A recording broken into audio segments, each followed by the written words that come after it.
Good afternoon. So the diesel heater is working pretty well, but another job is this is our tiller pilot attachment point, and it has very small bolts, and these bolts have sheared off more than once now during passage, and as an emergency repair I put on these ugly Jubilee clips.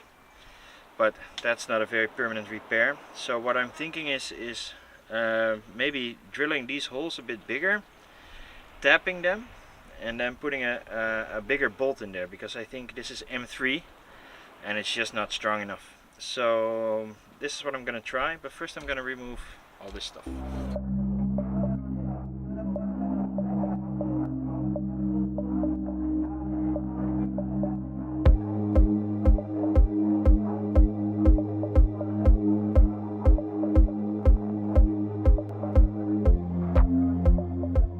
Okay, so I took this little thing off, and well, I'm gonna see if we have some proper bolts for this, and see if I can make these holes a bit bigger, and then put some threads into here to attach it properly, and then we're gonna put an extra nut here to secure it more tightly. But at least we need something bigger than M3. So these are our glorious boxes of nuts and bolts. It's scavenge stuff. It's stuff that I just bought extra just to be sure. Just a little bit of a collection from over the years. I hope there's something in here. Yeah, let's go rummage around.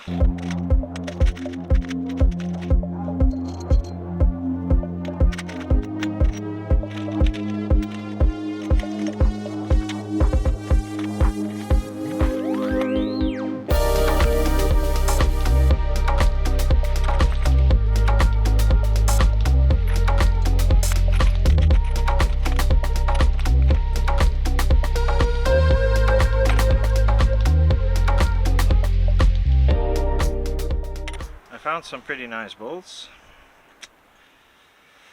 Not sure about the length, but this size is probably a pretty good size. So what I'm thinking of doing is drilling and tapping, and if I need a longer one I will just go out to find a longer one. But for now I guess this might be a pretty good solution for what we have. I'm gonna check the other boxes real quick, but I don't think we have the proper length. So yeah, I think I'm gonna try this. Alright, I have my drill bit, I have my cutting fluid, I have my thread cutter. All we have to do is drill the holes up a little bit, because I think they're already pretty much the right size to receive an M6 drill bit. Of course these holes need to be a little bit bigger, because the new bolt needs to fit through it. So we're gonna start off with a slightly larger drill bit. We're gonna drill really slowly and lubricate well.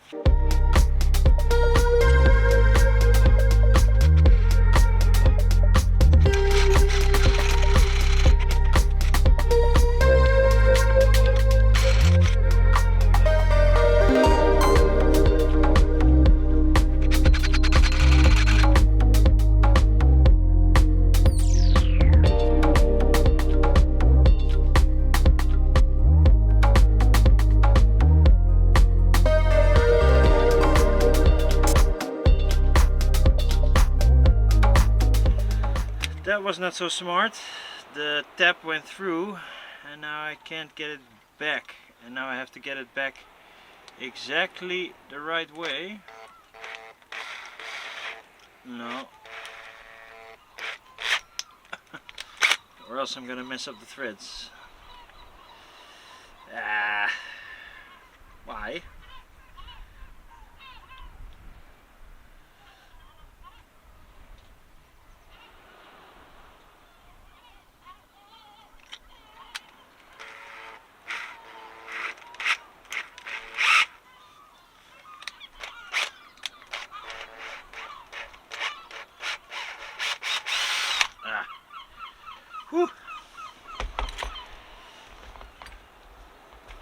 Now let's see if it fits.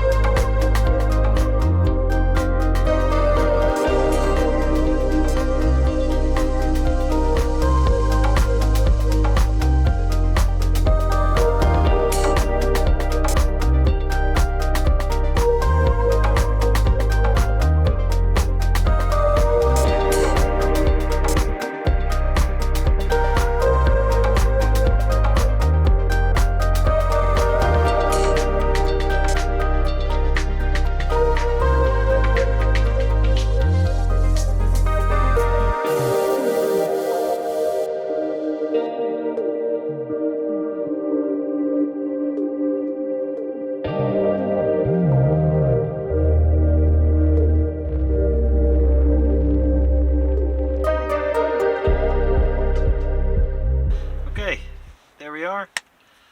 It's fitted now with, what did I fit? I fit M6 bolts now instead of M3, which is of course a lot stronger. We tapped here and here. However, the guy who installed this previously, and I did not notice it when I was tapping the holes, didn't properly line them up. So that's fine if you put a little M3 bolt here and you have a big hole, it'll fit. But when you start tapping and it needs to go straight through here, through here, through here, through here, and then end up here at the right place with two bolts, you're gonna have an issue. So what I ended up doing is tapping this one and enlarging the hole on this one, and now they're bolted through. This one is tapped, but it feels super solid now. So hopefully this sticks a little bit. Now I have to think about how to remove this white gunk, but at least the ugly straps are off now and it looks a lot nicer. That's it. Unfortunately, we ran into another issue in this harbor, and the swell was so massive that it was rocking the boat back and forth, and we put these rubber compensators in and they just snapped. And not one, but two. And our friend from sailing vessel Maris was here, Sander, and he noticed that there was a date stamp on this and it should have been expired in 1993. So yeah, that probably explains why they snapped. But without these, there's just way too much push and pull on the boat, and it's way too violent. These things, I think they're expensive, and well, they work to an extent because they do reach their end, and then there's still that sharp stop. So what I did, I went to the store and I got some old school polyester braided line, and this should be a lot more elastic and should eliminate the need for these, and it should do it over the entire length of the rope. So I'm gonna start splicing.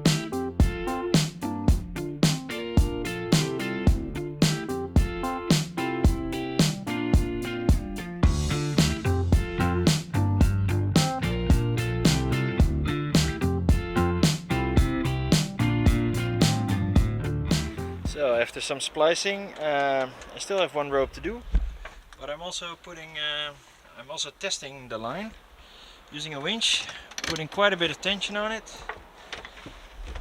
and then sitting on it.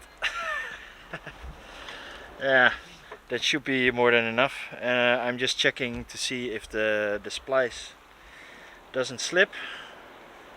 Well, I think we're all good here. So yeah, on to the next line.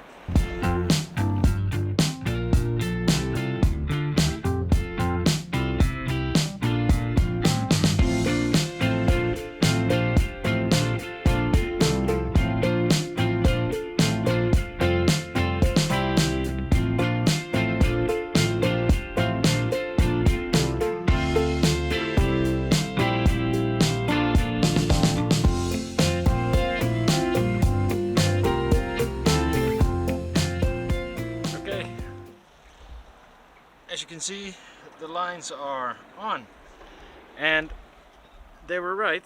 The creaking is a lot less, and the boat is not bouncing as much anymore, and we're not using those rubber things that break and are from 1998. So all in all, I would say it's pretty good for now, but let's see how it stays in the long run. I used 4 times 10 meters, so each rope is 10 meters minus the distance of the loop, so it's like 9 meters 60 or something. Yeah, so Kim and me have our 8th-year anniversary, and that means we're gonna have some nice dinner, and that means I'm gonna close off this video. Bye!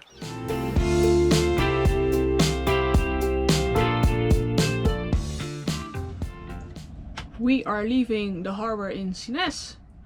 Well, kinda leaving.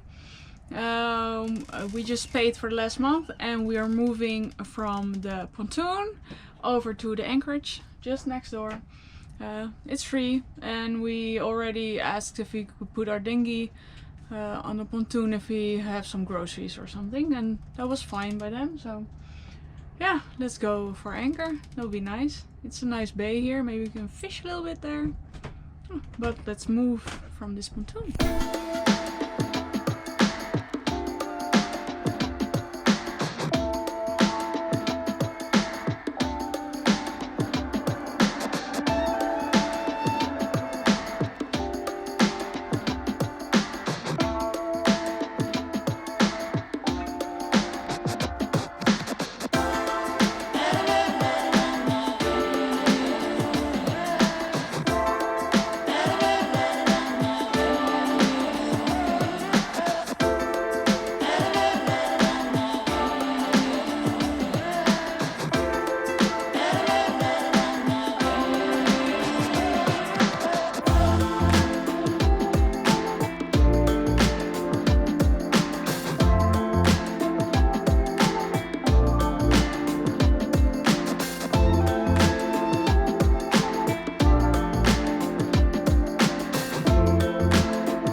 Morning. We're still in Sines. We are at anchor. It's really nice. We're enjoying it fully, but that doesn't mean the boat jobs stop. It always keeps going, and what we're gonna do is do a little bit of servicing on the standing rigging. Our standing rigging is relatively new, however we can already see some rust spots, so that's from people using angle grinders and stuff like this. So we're gonna remove that. And another thing is, as you can see, these tongs don't line up in the center. Of course we lined them up when we installed the standing rigging, but because the tension goes a bit limp when it's under power with the sails, they tend to move, and then when you get back up they get tension again, and then they're in the wrong spot. So to combat this, I bought some nice rings, and we're just gonna fit these rings in between the tongs so they cannot move back and forth that much, and they should line themselves up. This is just a bit of ease of mind.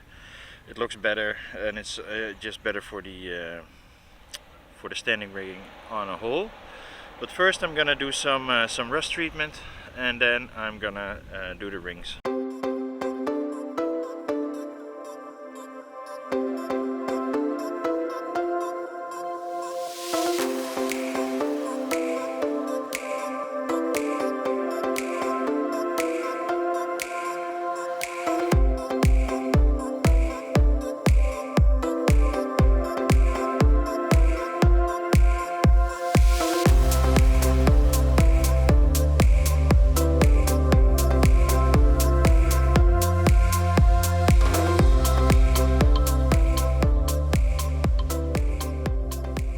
It already looks a lot better. It just it flies off. This stuff is relatively benign, and if you catch it early, it's usually fine. But it is something to keep an eye on. Yeah, let's start with the starboard standing rigging.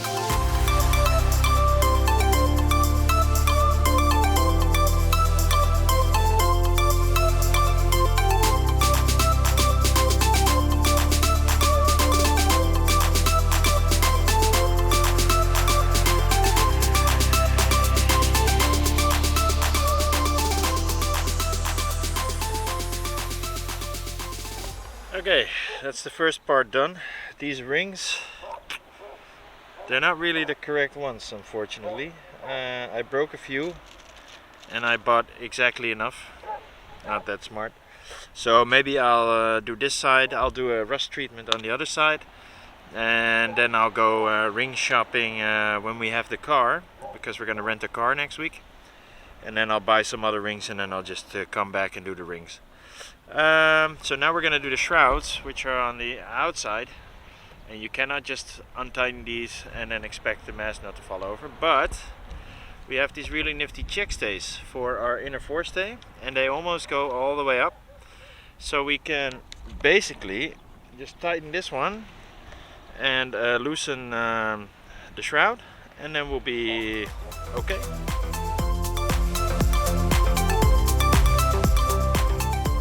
So I'm gonna treat a few more rust spots that don't require me to unhook the mast effectively, which is a bit scary with this kind of wind. What I am gonna, there we go. What I am gonna do is this one. I think it's been welded once and it didn't get properly pacified. So what I'm gonna do is I'm gonna treat it with our rust removal stuff. I'll show you in a bit what we use. And then this should be looking well again, including the fiberglass. So let's get started. So the stuff I'm using is from Dulon Marine. It's a rust remover and it removes flash rust. All you do is you put it on, I put it on with a little sponge. And if it's really caked on flash rust, then I'll use the scouring side, but usually the soft side is enough. And then you rinse with a lot of fresh water. Since we're at anchor and we don't have that much water, I use a very wet cloth and it seems to work just as well. Okay, so I didn't film myself with a scouring pad because it's close to the water, and well, it's not worth risking the camera for it. But looky here, it's all shiny again. It took me about a minute maybe, and it looks great again. So I'm really happy about that, and I'm just gonna go around the boat, do some more spots, and then eat some cake.